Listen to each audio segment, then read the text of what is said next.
Olá! Vamos trabalhar nesse encontro e no encontro seguinte sobre a questão da adoção. Então, vimos a questão do poder familiar na semana 1. Nessa semana 2, a gente então viu a questão de guarda nos 2 primeiros encontros e agora nos 2 encontros finais a gente vai falar sobre adoção, né? Então, sempre lembrando que todas essas questões a gente está permeando a questão aí da filiação, então como se dá essa relação pai e filho, né, no nosso direito brasileiro atualmente. Então, passando para a questão da adoção, a gente tem alguns dados e eu trouxe ele para vocês já de início, que é para assustar bem a ideia, porque na verdade ele é o fechamento do nosso encontro, mas eu pensei em trazer ele aqui para que vocês fiquem mais atentos à aula. Ó, vejam comigo. Segundo dados do Sistema Nacional de Adoção e Acolhimento, o Brasil tem 30.468 crianças em acolhimento, das quais 5.067 podem ser adotadas. Dessas, mais de 2.800 têm mais de 9 anos. No entanto, o perfil não é o mais procurado. A maioria dos pretendentes habilitados busca criança até no máximo 4 anos, sem irmãos, sem deficiências, entre outras características. Nesse parágrafo, tem a resposta da maioria das coisas que a gente vai se perguntar hoje na questão da adoção, né? Então, como que a gente tem tantas crianças acolhidas e a gente tem dessas tantas muito menos disponíveis para adoção? Pergunta 1 que a gente vai se fazer. Por que dessas 5.000, mais da metade tem mais de 9 anos e não estão sendo adotadas, né? E então, isso tudo para chamar a atenção, para vocês virem comigo e a gente pensar sobre a adoção e a importância dela no nosso exercício enquanto operadores do direito, certo? Então, trazendo um conceito para a gente entrar no tema da adoção no direito brasileiro. Então, temos aqui Gomes, né? Adoção é o ato pelo qual se estabelece, independente do fato natural da procriação, o vínculo de filiação. E por que eu quero chamar a atenção para vocês quando ele diz ato, né? Porque a gente tem que pensar que a adoção é um ato jurídico. E por que a gente vai pensar em ato jurídico, que é 185 lá do Código Civil? Porque tem que partir, tem que demonstrar essa vontade da adoção, então não vai ser imposta para ninguém, né? A adoção, né? Ela depende de uma decisão judicial para se caracterizar, para se concretizar, né? E ela tem efeitos fixados por lei. Então a gente vai ver as formas de como vai acontecer uma adoção a partir do que está previsto na lei. Então, quando a gente fala que a adoção é um ato jurídico, né? Pelo qual eu tenho que demonstrar interesse, ela não vai ser imposta, né? Tem como vai ser fixado em lei, né? E a gente vai ver também que quando sai a decisão, né, final da adoção, ela vai surtir efeitos na vida de quem está adotando. Então esse vínculo, né, não vai ser biológico, vai ser um vínculo então de filiação que é possível por meio da adoção. Um outro conceito também: a adoção atribui a condição de filho ao adotado com os mesmos direitos e deveres, e aqui inclusive sucessórios. Então vocês vão ver que muitas vezes a questão da adoção acaba sendo tão delicada quando envolve essa questão sucessória, porque pode, e muitas vezes se pensa que é só interesse, né, patrimonial. Então, tem sim, né, esse reflexo sucessório, então nos exige um cuidado, por isso que a lei acaba sendo tão criteriosa. Desligando de qualquer vínculo com os pais e parentes. Então, isso também a gente tem que ter muito claro que propor uma adoção significa que, né, vai ser retirado da certidão de nascimento o nome dos pais biológicos. Então, a gente vai estar desligando, a gente vai estar tirando qualquer vínculo, né, que tenha com esses pais, com esses parentes. Inclusive, é possível, né, além de substituir o sobrenome, é possível até mesmo querer a troca do nome dessa criança, né, o que, claro, não vai, e se tenta se priorizar muito, se manter o núcleo cultural dessa criança. Então, quando a gente fala, por exemplo, numa adoção de uma criança indígena, né, vai se tentar ao máximo que essa adoção ocorra de forma que essa criança fique inserida ainda nessa cultura indígena para não sofrer essa abrupta mudança, né? Então, porque a gente tem que pensar no melhor para ela. Isso hoje também é uma mudança que a gente tem na adoção do direito, quando a gente pensa aqui no Brasil, porque hoje o mais importante e o que se prioriza é o melhor para quem está sendo adotado e não para quem está adotando. Então, sempre pensando isso, a gente tem no Estatuto da Criança e do Adolescente como um todo, né, o princípio norteador é o melhor interesse da criança. Então, na adoção da mesma forma. Então, por isso de tentar se manter, né, nesse âmbito cultural que essa criança está inserida. E a gente vai ver isso, inclusive, na questão de país, né? Que a gente acaba vendo que a adoção internacional acaba sendo uma das últimas opções, porque o intuito é tentar manter ao máximo o vínculo aqui onde a gente tem as raízes culturais.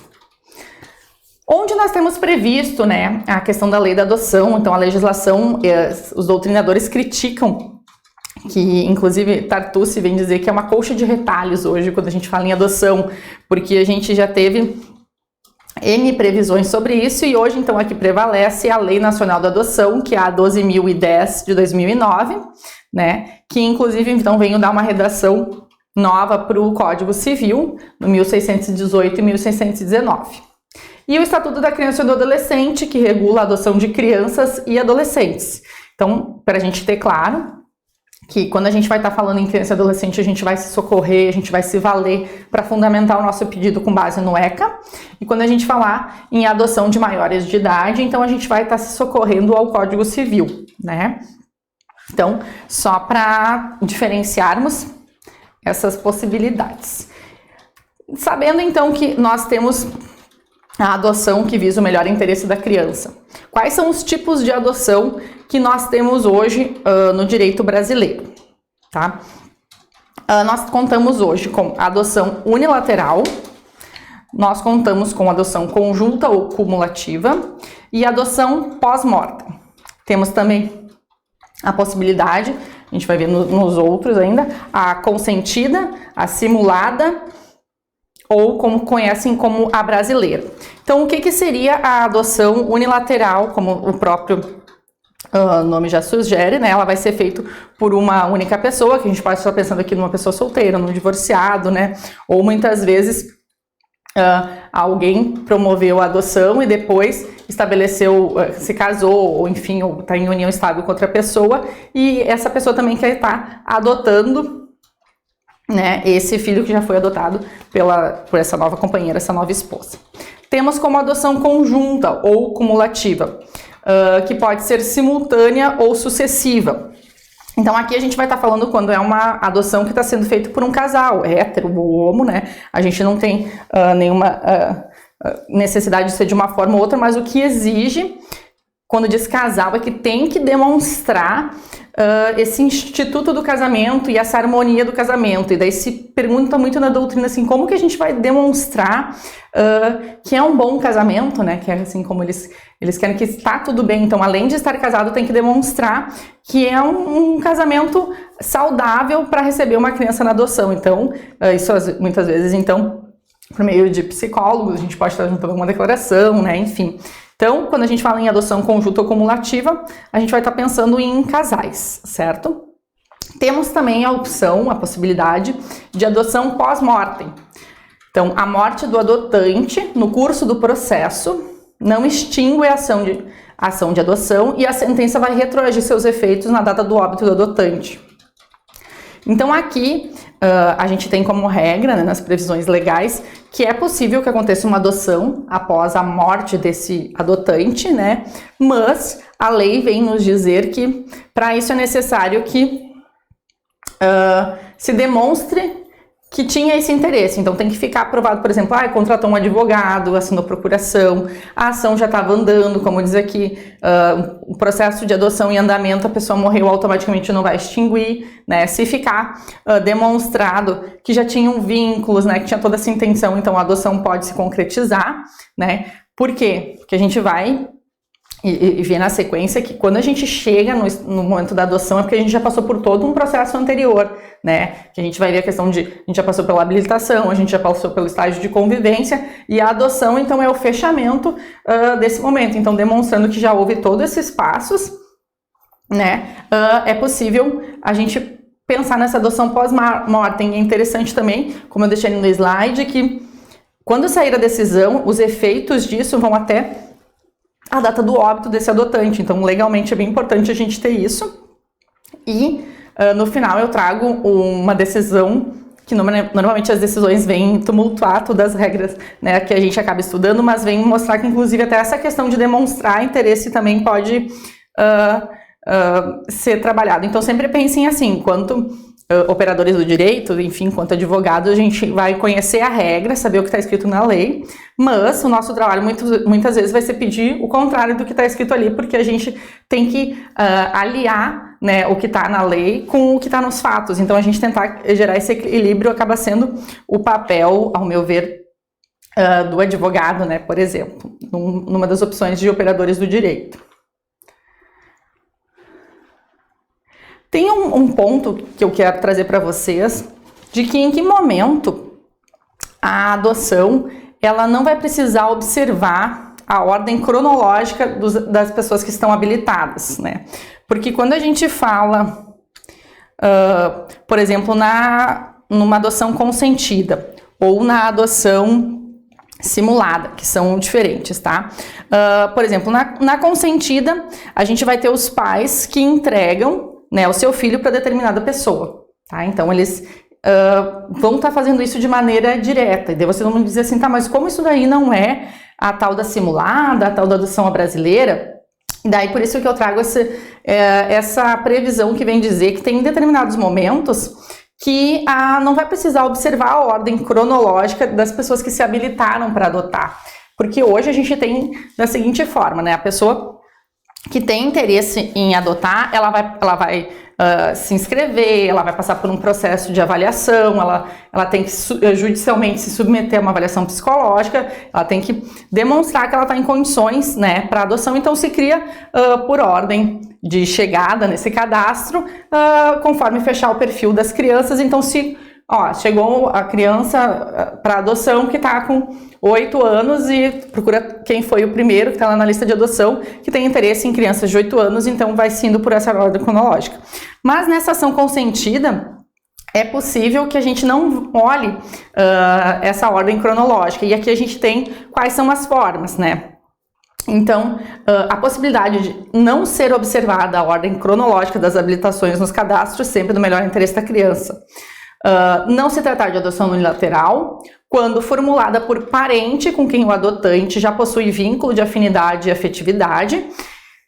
Então, por quê? Porque a nossa legislação ainda é muito forte na questão dos vínculos biológicos, né? Então, sendo um parente que tem afinidade e afetividade, ele vai passar na frente de interessados, né, com relação àqueles que estão no cadastro e passaram por todo o processo para estarem ali na condição de pretensos adotantes.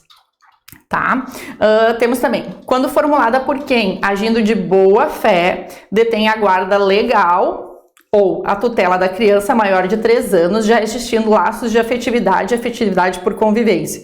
Porque hoje a gente tem muito forte a questão da afetividade. Cada vez mais a gente vai ver no campo do direito a questão socioafetiva, a questão de afetividade como sendo a forma de atingir o melhor interesse da criança. Então, se seguem as regras que a gente tem prevista de seguir, a lista de interessados, a ordem cronológica, mas tem momentos em que não se precisa observar isso, porque a gente tem que pensar no que é melhor para a criança, como, por exemplo, se é uma criança que já está adotada e acaba, então, esse adotante se casando. Então, essa outra pessoa que vai passar a adotá-la, embora também tenha a opção da filiação socioafetiva, né, que pode registrar, mas essa pessoa não tem por que passar por toda uma situação, porque já está ali posta a situação, então já pode se valer disso.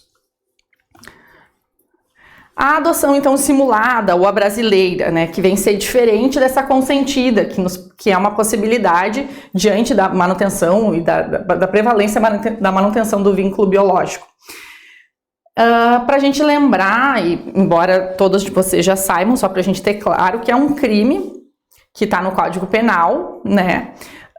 Mas a gente vê muitas decisões de adoções simuladas ou adoção brasileira, que é amplamente criticado pela nossa legislação, e não só criticado como proibido, porque tem todo um processo que visa resguardar, não trazer mais prejuízos para essas crianças que já estão sendo retiradas da sua família biológica, porque não foram bem cuidadas, né? Passaram por um período transitório em uma instituição de acolhimento que, por mais que possa ter lhes tratado bem, não é uma família, né? Então, é uma criança que já vem com uma bagagem de vivência muito maior, às vezes, do que a gente que está adotando, né? Então, se considera crime essa adoção brasileira para que se respeite todo esse processo e também para que não se torne o mercado da adoção como uma forma de ganhar valores, então de venda de crianças, né, nesse sentido, para que seja algo realmente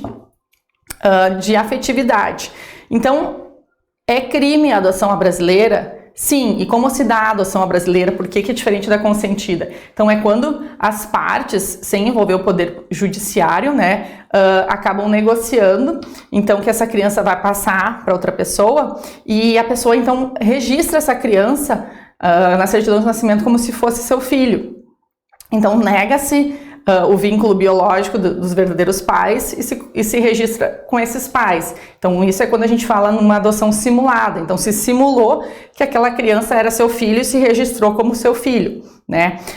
É um crime, sim, mas a gente tem que, se ficar demonstrado esse vínculo de afetividade, né? Ou seja, essa criança já tem vínculos com esses pais, né? Então a gente vai ter que sempre tentar prevalecer o que é melhor para a criança, e então a questão biológica vai estar sendo deixada de lado. Mas claro que é toda uma constituição de provas.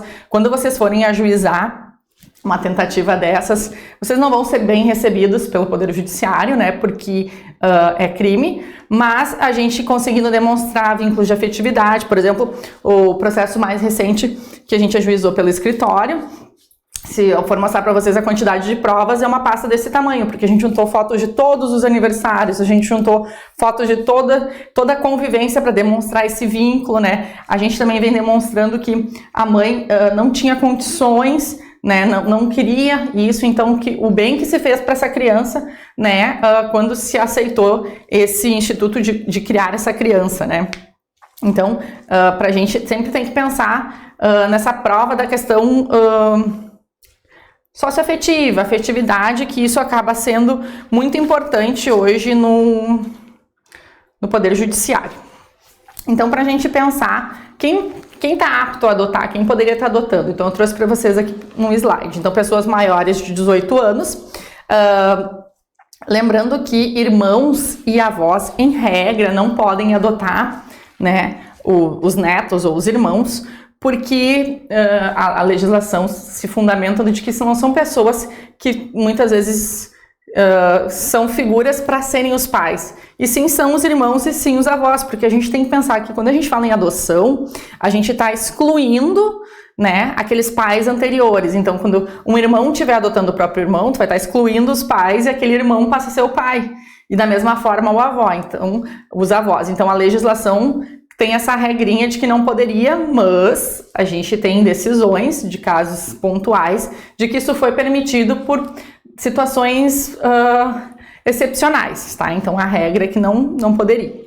Se o adotante for casado, deve ter o consentimento, né? Mesmo assim, mesmo casado, necessariamente não precisam os dois estarem adotando, então é permitido que só um adote, mas tem que ter o consentimento do outro, né? Para adotar o tutelado, a gente trabalhou na questão do poder familiar sobre a tutela, né, ser diferente de guarda, ser diferente de poder familiar. Então, quando a gente estiver num exercício de tutela, que é mais a questão patrimonial dessa criança ou desse adolescente, né, o tutor deve, antes de prestar contas da tutela, e restituir o alcance, se houver, lembrando que de tempos em tempos tem que haver a prestação de contas por quem está exercendo a tutela, né? E da mesma forma, quando a gente se fala em curador, que não pode adotar o curatelado antes de ter as contas aceitas e saudado eventual alcance. Então, pessoas que podem adotar, Em regra, são pessoas maiores de 18 anos, né? Se tiver um desses outros detalhezinhos, então tem só fazer prestação de contas ou ter o consentimento quando casado. Como se dá o procedimento, né, dessa ação judicial? Eu acho que esse ponto a gente pode trabalhar no próximo encontro para não ficar tão apertado. Então eu convido vocês para na próxima aula a gente iniciar pela questão do procedimento e daí a gente também entra na questão de adoção internacional para ver as diferenças e eu trago também alguns casos que vão mostrar que o que a gente tem de conceito e de regra, quando a gente bem provado e bem argumentado, a gente consegue então mudar, certo? Espero vocês!